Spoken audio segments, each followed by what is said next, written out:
bem. Eu estou cheio da guerra, da violência, da devassidão. Agora estou mendigando. Eu sou um pobre de espírito. Mas você se reconhece pobre de espírito? Porque a primeira coisa para você pedir, você tem que saber que está com sede para pedir água.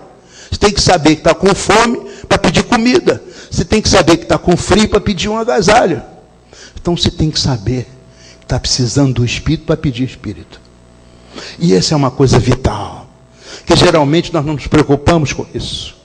Na verdade, quem é que está pedindo aí um pouco mais de... Bota um pouquinho de bezerro na minha vida, bota um pouquinho de amor efetivo na minha vida, bota um pouquinho mais... Não peço isso. Eu peço geralmente emprego, peço dinheiro, peço carro, peço isso, peço aquilo. Eu ainda não tenho consciência de que eu tenho um déficit de verdadeiro espírito. Veja, há dois princípios fundamentais: o princípio material e o princípio espiritual. Lá no início era o caos, porque o princípio material não estava impregnado, integrado pelos elementos do princípio espiritual. Então, no fluido cósmico universal, houve essa possibilidade, que o fluido cósmico universal é o hausto da divindade. Ali podem trafegar igualmente os elementos do princípio material e os elementos do princípio espiritual. Então, quando os elementos do princípio material se integram com os elementos do princípio material, o caos desaparece. No início era o caos. O caos só desaparece por causa da ação do princípio espiritual. E graças a isso, o espírito começa a intelectualizar a matéria, ajustar a matéria. Quando chega ao nível da criatura humana, que o espírito está individualizado, está na hora da gente perceber: eu preciso ter um espírito um pouco melhor. Eu preciso crescer um pouco mais na direção do bem, da luz, da paz. Eu preciso repletar a minha alma de uma nova ternura, de uma nova compreensão, uma nova maneira de ser. Então eu começo a pedir, fazer as minhas orações. Senhor, me dá luz. Senhor, dá que eu possa conseguir de fato paz. Aumenta, Senhor, a minha humildade. Ajusta, Senhor, o meu senso de caridade. Dá que realmente o amor seja o farol da minha vida. Mas quando eu digo isso do fundo do meu ser, por compreender que são déficits que eu tenho no meu espírito, eu sou um pobre de espírito. Enquanto eu não percebo que isso é um déficit, eu não sou pobre de espírito. Veja, é difícil isso. Eu digo, é fácil compreender, mas é difícil de fazer, né? E repara o que acontece quando você realmente começa a pedir, é um pedinte, pedindo, fazendo esmola do Espírito. Você vai ter o reino dos céus. E isso é outra coisa muito importante, que a gente gosta sempre de falar. Quando a gente vê a estrutura aqui que a ciência analisa, elas vão, tem o reino mineral, o reino vegetal, o reino animal, e com muita gentileza, o reino dos homens, que gosta de classificar o homem como membro do reino animal. Mas o homem é animal, é vegetal, é mineral, tudo isso está no homem. Esses reinos todos têm uma continuidade. Os elementos do reino mineral, a grande característica é aquela agregação, né? Aquela estrutura do átomo, o núcleo central e os elétrons girando em velocidades fantásticas em torno do núcleo. E essa coisa é equilibrada. Os cientistas mergulharam nisso. Por que isso é equilibrado?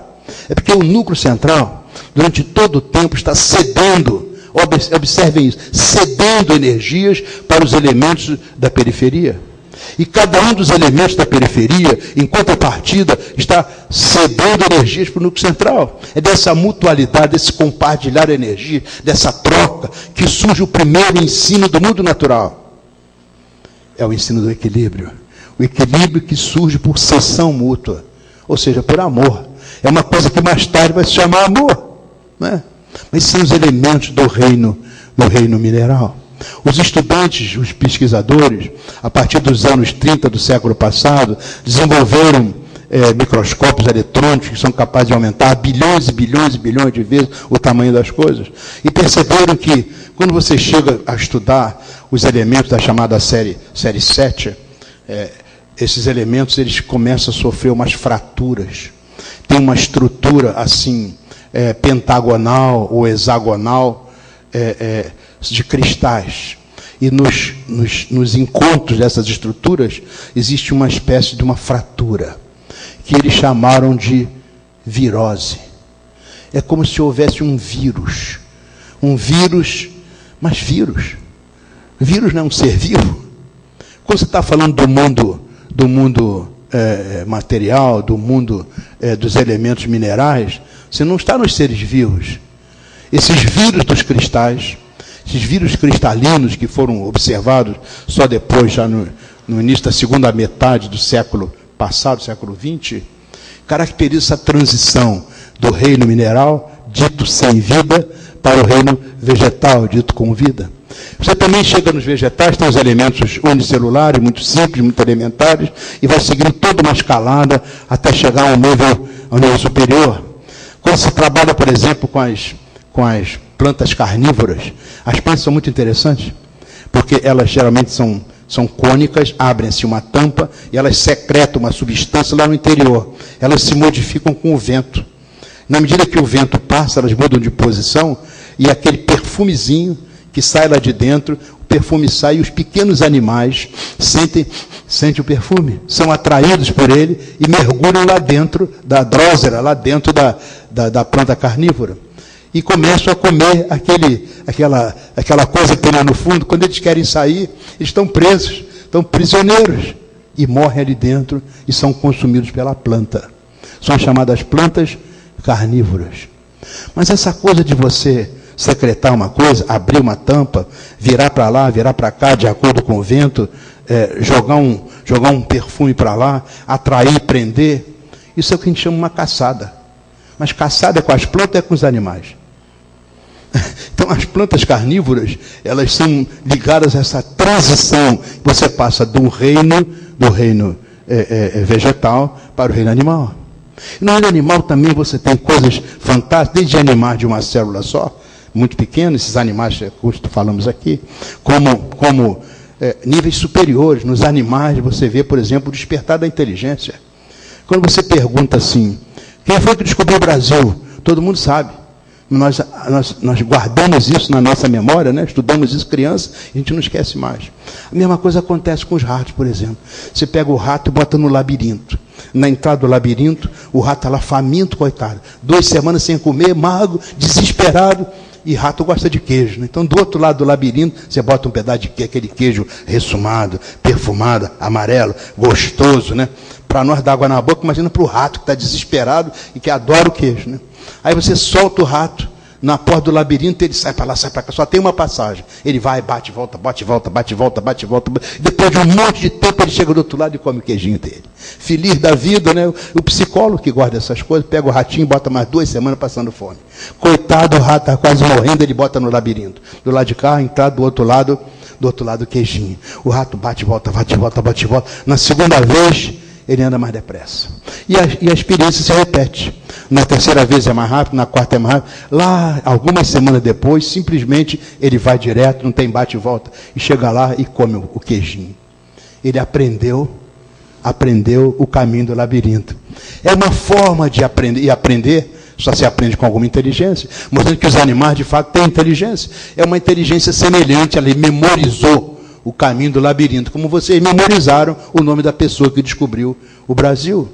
Então a inteligência não começa no homem, começa nos animais. Mas no animal também tem liderança, tem chefia, tem uma série de coisas fantásticas. Existe hoje até uma ciência que se chama etologia, que estuda o comportamento dos animais. Comportamento é uma coisa...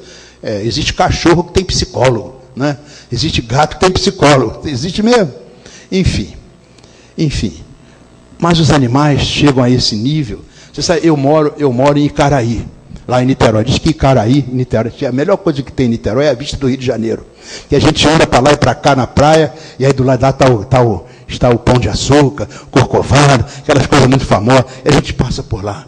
Olha, de manhã, aquilo é lindo, aquele sol nascendo, aquela coisa dourada, aquela água calminha que vem beijar os pés da gente. Eu confesso a vocês que quando caminho por ali, dá vontade de me ajoelhar, fazer uma prece, agradecendo a Deus por aquelas coisas lindas, maravilhosas. E tem uma porção de senhoras que também andam na praia com seus cachorrinhos, para lá e para cá, para lá e para cá. Eu nunca vi um cachorrinho ajoelhar e fazer uma prece porque o dia é muito bonito. Eu já vi muita gente achar, olha que dia bonito. Cachorro não acha dia bonito. Tá? Tudo, gato não acha dia bonito. Porque eles não têm essa emulação, não têm essa sensibilidade. E essa é a nossa distância. Os espíritos nos falam dos antropóides. Ou seja, são criaturas que têm o formato de homem. Durante milhões de anos, houve experiência na espiritualidade para que um corpo animal pudesse ser adequado a dar guarida a um espírito individualizado. E é assim que começam a aparecer os hominídeos, que gradativamente vão chegando até que chega a criatura humana que somos nós. Mas isso tudo é um contínuo, você vai passando de um reino para outro, do reino para outro, do reino para outro. E pelos homens, pela ciência, você terminava aí no reino dos homens. Mas Jesus coloca o reino dos céus. Nós colocamos, qual é a característica dos elementos do reino mineral? Essa força de agregação. Qual é a característica do reino vegetal? É o instinto, né? Essa coisa que funciona instintivamente. Qual é a característica do reino animal? É essa inteligência, bruxuleante, mas é a inteligência. Qual é a característica da criatura humana? É a criatividade, a sensibilidade. Olha, nós nos admiramos com a sociedade das abelhas, das formigas, dos cupins. É lindo, aquilo é arrumado, bem feito, tem a rainha, tem chefe, aquela coisa toda organizada, né? Mas há 500 anos atrás era assim. E daqui a 500 anos vai continuar sendo assim. Como é que era a sociedade dos homens há 500 anos atrás? E quem é que pode se atrever a dizer como vai ser a sociedade dos homens daqui a 500 anos? Por quê? Porque nós somos criativos, nós somos modificadores, nós somos os únicos seres da criação, porque somos seres divinos, somos deuses. Nós podemos alterar a nossa natureza, alterar o nosso mundo, porque nós somos criativos. Então a natureza humana é a criatividade, é a característica do ser humano. Não temos que ficar repetindo as coisas o tempo todo. Você examina como era a sociedade no mundo, no tempo de Jesus, e vê como é que são as coisas hoje, o que você inventou, o que você cresceu, o que você desenvolveu. É fantástico. Como serão as criaturas do reino dos céus? Qual será a característica? Certamente não vai ser o instinto, né? Certamente não vai ser meramente a inteligência, certamente não vai ser a força de agregação, certamente não vai ser só a criatividade, porque tudo isso vai se somando. Mas quando chega ao nível do reino dos céus, a grande característica é que elas vivem em estado de caridade. É um estado. Veja, para nós hoje aqui, a caridade é uma coisa de momento. Eu vejo ali uma pessoa caída, faço uma prece, meu coração se dói por ela, mas daqui a pouco eu esqueço. Eu vou para a minha vidinha, vou para o meu orgulho, vou para a minha bagunça, vou para a minha festa. Passou. Aí vejo uma pessoa que está brigando, vou lá, procuro ajudar, mas daqui a pouco eu esqueço. A caridade para mim hoje é de momento. Mas os espíritos do reino dos céus, a caridade é permanente. É o estado normal, é o estado natural. Então a caridade toma conta, se assenhoreia do seu ser. Os pobres de espírito, me dá o espírito. Me dá um pouquinho de Bezerra, um pouquinho de Chico, um pouquinho de luz, um pouquinho de amor. Me dá um pouquinho dessa usina geradora de ternura e de paz. Eu vou juntando esse pouquinho e um dia ele toma conta de mim. É isso que nos diz o Sermão da Montanha. É isso que nos diz essa parcela importante, né, do Sermão da Montanha. O que o Evangelho nos ensina? Que são bem-aventurados os pobres de espíritos, porque eles aprendem a dominar o orgulho e a humildade. Já falei da humildade hoje aqui para vocês, e o orgulho passou direto por aí. Os pobres de espírito aprendem a vencer o egoísmo e traduzem a sua caridade. Não, obrigado, pode deixar, obrigado. Não, obrigado. Traduzem a caridade com a sua maneira de ser. Eu agradeço depois. E finalmente fica caracterizada a missão do homem inteligente na Terra. Ou seja, esse processo intelectivo se transforma. Deixa de ser uma coisa meramente intelectual e passa a ser uma coisa moral.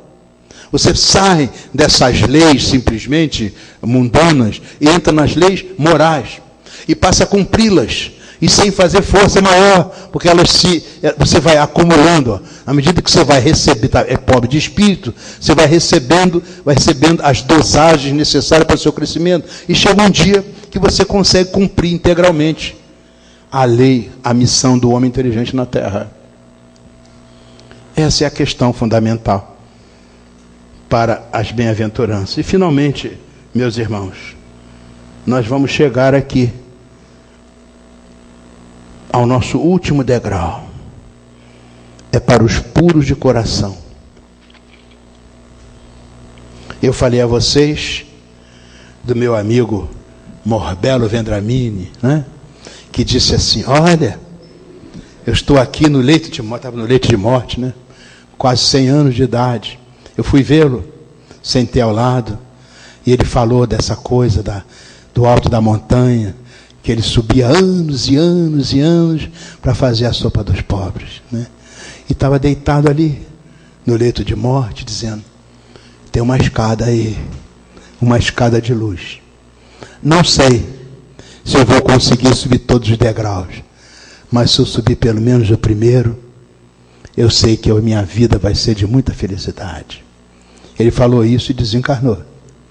E realmente tenho certeza que a vida dele, ele subiu muitos degraus.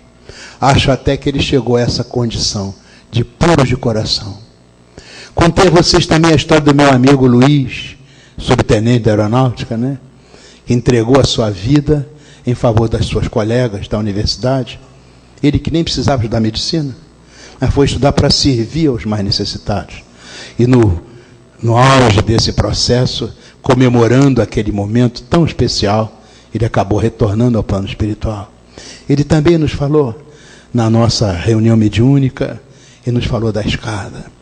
É por isso que eu quis falar dessa escada aqui para vocês, que me lembrei dessas duas criaturas tão especiais, e que, por certo, com as suas vidas e seu exemplo, me ajudaram. Talvez não a subir a escada, que eu estou longe disso, mas pelo menos a refletir sobre a escada. Os puros de coração verão a Deus. Veja, é uma coisa interessante, né? Puro de coração. Ou seja, é o sentimento sem mácula. Só essas criaturas, quando não houver mais nenhuma mancha em toda a nossa estrutura espiritual, não tem mais nenhuma falha, nem pensamento negativo, nem uma atitude menos feliz. Puro de coração. Essas criaturas verão a Deus. E certamente não é ver a Deus com olhos físicos, porque Deus não é uma criatura fisicamente definível. Como é que é ver a Deus? Ou seja, é uma similitude tão grande, é um crescimento espiritual tão elevado, que essas pessoas têm uma aproximação assintótica com a divindade.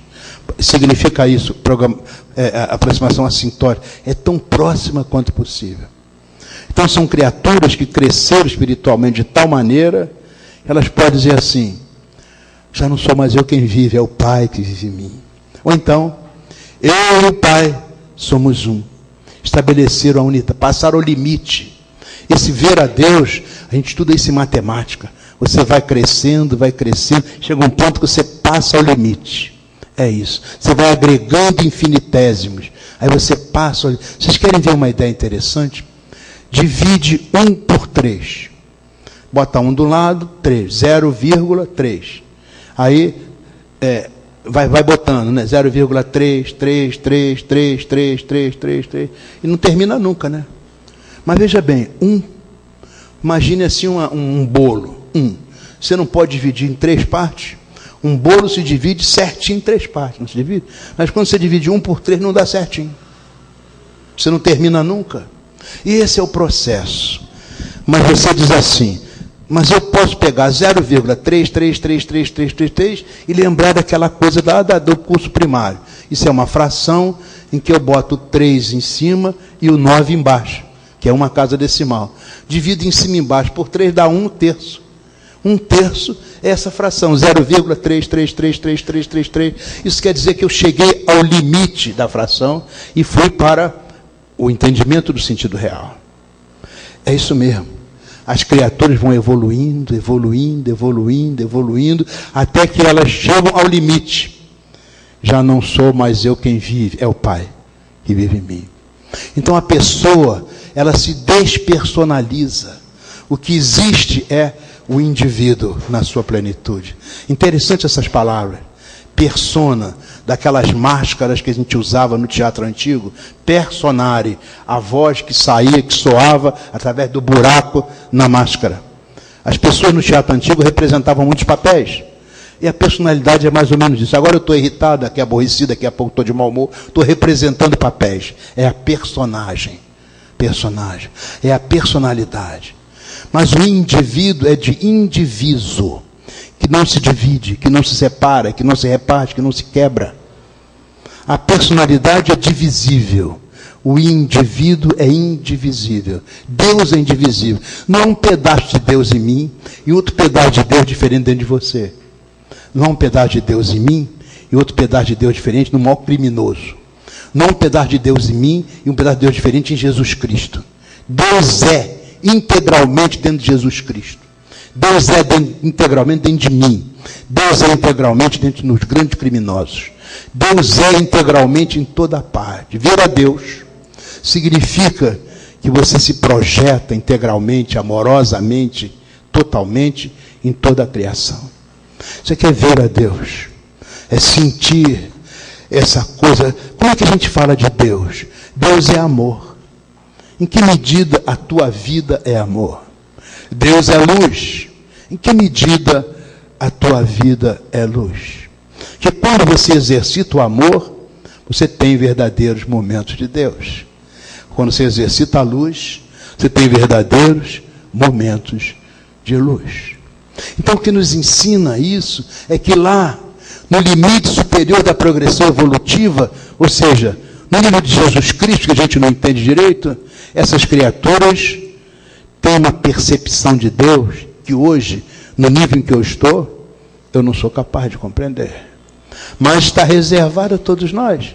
E foi para isso que Jesus veio, para dizer, você nasceu para chegar lá. A mensagem de Jesus é de otimismo, é de esperança, é de confiança.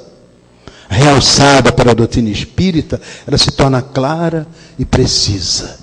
Então, quando a gente fala que você seguiu uma trajetória em que você se afligiu, percebeu a diferença entre o que você quer e o que você já é capaz de fazer, quando você se pacificou intimamente, quando você distribuiu o seu coração, quando você implorou essas coisas do Espírito, você está no caminho. Mas ainda não é suficiente. Para que seja suficiente, você tem que estar sem mácula. Ou seja, todos os erros de toda a sua trajetória evolutiva resgatados. Transferir onde houve o mal, colocar o bem. Onde houve a treva, colocar a luz. Como as grandes almas nos disseram, esse é o caminho para encontrar, ver a Deus. É o sentido. E quando isso acontece, diz o nosso Evangelho, os puros de coração são simples, são pessoas modestas. Imagine um Chico Xavier, eu acho que é um exemplo que a gente todo compreende, de profunda simplicidade, né? As criancinhas, que lembram essa coisa do recomeço. Quando a gente fala educar, não é educar, é reeducar. Que são espíritos que voltaram. São os nossos irmãos nas condições mais frágeis. E nós temos uma belíssima oportunidade de derrubar sobre elas o nosso coração. Mas, de outro ponto de vista, nós todos ainda somos criancinhas no processo evolutivo. Olha a distância que a gente tem dos espíritos amadurecidos, dos espíritos superiores. E somos todos nós. E se de alguma sorte eu tenho a possibilidade de estar numa casa espírita, de estar num lugar do bem, de estar trabalhando, os meus irmãos são as minhas criancinhas. Não importa a sua idade, nós somos as ovelhas. Somos ainda as ovelhas transviadas do rebanho do Senhor. Em algum momento, por piores que sejam as minhas condições, eu tenho a possibilidade de exercitar o meu pastoreio. São as minhas criancinhas. Pode ser o meu chefe, pode ser o meu amigo, meu companheiro, pode ser as pessoas que estão no ônibus comigo, no trem, no metrô, na rua, no trânsito. São as minhas criancinhas que venham a mim. Eu, naquele momento, posso legitimamente pegar o castão e exercer o meu pastoreio, o bom pensamento, o acolhimento, a ternura, a solidariedade. É um exercício, é um desafio. Não são apenas, portanto, portanto, criancinhas, as criancinhas pequenininhas. Isso implica em pureza. Pureza de pensamento, pureza de palavras e pureza de obra. Puros de coração. Os espíritos santos são os espíritos puros. Esses espíritos que vieram fazendo parte do grupo do espírito de verdade, que vieram para a implantação da nova era na Terra. A doutrina espírita vem para configurar um novo modelo a ser oferecido à humanidade para que a gente possa de fato entrar na era da regeneração. Nós somos as criancinhas desses espíritos. Eles nos dizem, nos contaram muitas histórias, nos mostraram muitas coisas, para que nós possamos refletir, ajustar os nossos pensamentos, equilibrar as nossas palavras, e que as nossas obras sejam obras do bem. Então, o Espiritismo não é para diletantismo cultural. É evangelho vivido e é caridade aplicada. Esse é o sentido de se estudar o Sermão da Montanha. Esse é o sentido de se estudar as bem-aventuranças. Porque quando a gente faz isso, vem a visão de futuro que ele nos oferece. Os fatores críticos são esses. Que nós sejamos capazes de utilizar os recursos recebidos da espiritualidade, já que agora, como aprendiz do Espiritismo, nós passamos a ser pobres de espírito, né? Adaptando-nos aos cenários em que nós vivemos, no trabalho, no lar, na rua, na riqueza, na pobreza, não importa. Aprendendo a desenvolver virtudes na aplicação do conhecimento adquirido e na vida de relação com a família, com a sociedade, com o trabalho que lhe compete e com o mundo. Vejam aquela palavra virtude. Tem a raiz vir, que deu viril. É uma coisa forte. É uma coisa máscula. É uma coisa que não se dobra. É uma coisa que não aceita qualquer coisa. A atitude daquele que está subindo a escada é uma atitude viril. Então que essa virilidade, que não se confunda com grosseria ou violência de maneira alguma, que essa virilidade tome conta de nós. Porque finalmente, ao fazer isso, de fato, nós estaremos avançando para subir toda a escada. E como puros de coração, teremos alcançado o limite superior da progressão evolutiva. Agradeço pela atenção. Muita paz a todos vocês.